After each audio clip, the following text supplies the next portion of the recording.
Hello viewers, स्वागत है आप सभी का मेरे यूट्यूब चैनल स्कूल ट्यूशन गुरुजी में।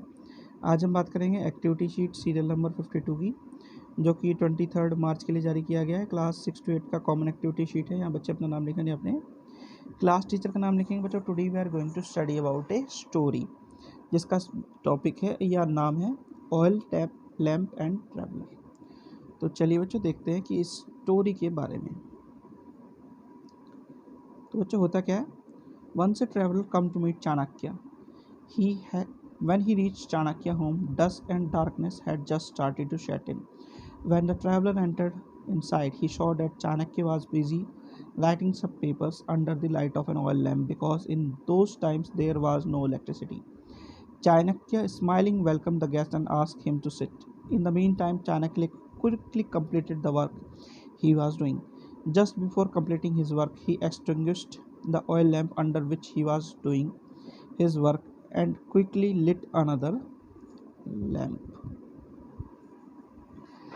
यानी कि बच्चों क्या हुआ कि एक ट्रैवलर जो कहीं जा रहा था व्यक्ति, वो चाणक्य से मिलने के लिए आया। जब चाणक्य से मिलने के लिए आया तो उसने ध्यान दिया कि अंधेरा होना शुरू हो चुका है बाहर, और जैसे ही चाणक्य के पास पहुंचा तो चाणक्य के पास पहुंचने पर उसने देखा कि चाणक्य एक छोटे से लैंप को जला करके अपना कुछ राइटिंग का काम कर रहे हैं। क्योंकि उस ज़माने में इलेक्ट्रिसिटी वगैरह नहीं होती थी, तो इसी तरह की चीज़ें, जिसे हम बोलते हैं दीपक बोल लीजिए, लालटेन बोल लीजिए, इस तरह की चीज़ों से ही हमें रोशनी मिलती थी। तो उन्होंने उसे हंसते हुए रिसीव किया और बोला कि आप प्लीज़ बैठिए थोड़ी देर के लिए। और चाणक्य ने अपना काम कंप्लीट करके एक लैंप को बंद किया और दूसरे लैंप को जला दिया। आगे क्या हुआ बच्चों? The traveler was surprised to see this, but he thought that it might be a custom followed by Indians when a guest arrives. He got curious and asked Chanakya, "Is this a custom in India to extinguish one lamp and light up another one when a guest arrives?" Chanakya replied, "No, my dear friend. Actually, when you entered, I was working for an official work related to my nation, and the oil filled in the lamp was bought from the money of national treasury." He further stated, "Now I am talking to you, and this is my personal and friendly conversation. It is not related to my nation, so I cannot use this lamp now, as it will lead to wastage of money from my national treasure." यानी कि इस चीज़ को देख करके वो surprise हुआ थोड़ा सा, जो ट्रैवलर था, और उसने पूछा कि आपने ऐसा क्यों किया, क्या ये ऐसा कस्टम है कि एक लैम्प को बंद करना और दूसरे को जलाना? तो चाणक्य ने उसे बताया कि जो लैंप जल रहा था उसमें जो फ्यूल यूज़ हो रहा था या तेल यूज़ हो रहा था, वो मेरे को मेरे देश के द्वारा मिला हुआ था, जिसके लिए मैं काम कर रहा हूँ। लेकिन जब मैं आपसे बात कर रहा हूँ तो ये मैं अपने पैसों से चला रहा हूँ, जो कि मेरी इनकम है या सोर्स ऑफ इनकम है, उससे चला रहा हूँ, क्योंकि मैं आपसे पर्सनली बात कर रहा हूँ।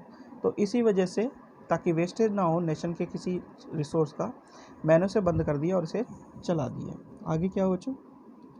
For this very reason, Chanakya had extinguished that lamp and lit another one, since the oil in the latter lamp had been brought from his personal money. यानी कि इसी वजह से उन्होंने पहले लैंप को बंद कर दिया, क्योंकि पहला लैंप किसकी जो ऑयल था वो किसने दिया था? एक तरह से जो गवर्नमेंट थी उसने दिया था, लेकिन जो दूसरा लैंप था उसे पर्सनली खुद लेकर के आए थे चाणक्य, इसलिए उसे जला दिया था, क्योंकि अब वो काम नहीं कर रहे थे, किसी से पर्सनली बातें कर रहे थे।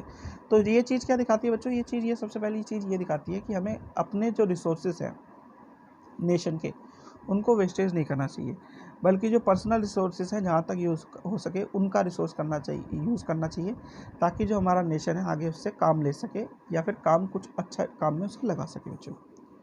चलिए अब ज़रा कुछ स्पेसिफिक एक्टिविटीज़ कर लेते हैं। तो पहला क्या है आपका? Oil is a natural resource. Yes, oil एक बहुत बड़ा नेचुरल रिसोर्स है, जिसके चक्कर में अगर न्यूज़ को देख रहे हो तो न्यूज़ में भी काफ़ी लड़ाई झगड़ा जो हो रहा है यूक्रेन और रूस के बीच में, उसमें भी इसका ऑयल और गैस का बहुत बड़ा रोल बताया जा रहा है। और इसमें बताया जा रहा है कि इससे आने वाले टाइम में हमारे देश में भी हो सकता है जो ऑयल के दाम हैं वो बढ़ जाएं। तो वो एक अलग मैटर है, वैसे ऑयल एक नेचुरल रिसोर्स है। चलिए अगला देखते हैं। What are the natural resources can you think? Name at least 3 natural resources. तो अगर नेचुरल रिसोर्सेज की बात करें तो हमारे देश में बहुत सारे नेचुरल रिसोर्सेज हैं बच्चों, जैसे कि कोयल, जिसे हम कोयला बोलते हैं, मार्बल, जिसे हम संगमरमर या इस तरह की चीज़ें बोलते हैं, फिर है ग्रेनाइट, जो पत्थर वगैरह होते हैं, स्पेसिफिक पत्थर स्पीसीज, उनके बारे में अगर बात करें, गोल्ड है, सिल्वर है, तो ये सारी चीज़ें इसमें आती हैं बच्चों नेचुरल रिसोर्सेज में। चलिए अब बात करते हैं बी पार्ट की।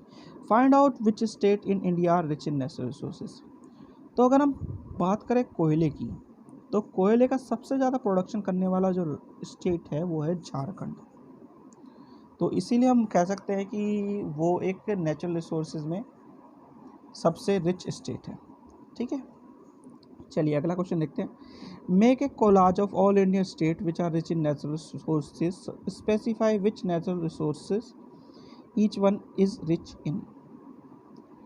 तो इसके लिए बच्चों मैं एक एग्जांपल देता हूँ। वैसे करना ये है आपको कि कौन सा स्टेट किस नेचुरल रिसोर्स में रिच है उसे दर्शाते हुए आपको एक कोलाज बनाना है। तो अगर बात करें हम रिच रिसोर्सेज की, तो सबसे ज़्यादा तो कोयला निकालने का काम हो रहा है वो है छत्तीसगढ़, उड़ीसा, मध्य प्रदेश और झारखंड में हो रहा है। तो इसे आप स्पेसिफिक तौर पर दर्शा सकते हैं और इसी तरीके से बाकी स्टेट को भी आप दर्शा सकते हैं बच्चों। चलिए अगला देखते हैं। क्वेश्चन नंबर 3 है, underline all the difficult words in the story and look up for their meaning in the dictionary और आस्क योर टीचर। तो इसमें सबसे पहला जो लग सकता है मुझे, आपको लगा होगा एक्सटिंग्विश जो है वर्ड, जिसे हम क्या कहते हैं, बुझाना, एक तरह से आग को बुझाना। तो इस तरीके से जो वर्ड आपको लग रहा हो कि आपको डिफ़िकल्ट है उसे आप लिखिए, डिक्शनरी में उसका मीनिंग खोजिए और अपने टीचर्स को बताइए बच्चों। फिर है question number 4, right A slogan on save natural resources and display it in your classroom. तो इसमें कई सारे स्लोगन्स हो सकते हैं बच्चों, जैसे कि आप क्या लिख सकते हैं, save resource,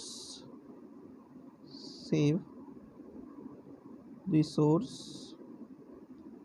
save nature and save future. अच्छा, रिसोर्स सेव होंगे तो हमारा नेचर सेव हो जाएगा, और अगर नेचर सेव हो गया तो हमारा जो फ्यूचर है वो भी सेव रहेगा, क्योंकि हमें डिफ़िकल्टी नहीं होगी उसकी या कमी नहीं होगी उस रिसोर्स की जो कि ख़त्म होने की कगार में पहुंचने वाला है। ठीक है बच्चों, तो बच्चों ये होगी आपकी वर्कशीट कंप्लीट और वीडियो भी। आशा करता हूँ आपको वीडियो अच्छी लगी होगी। Thank you.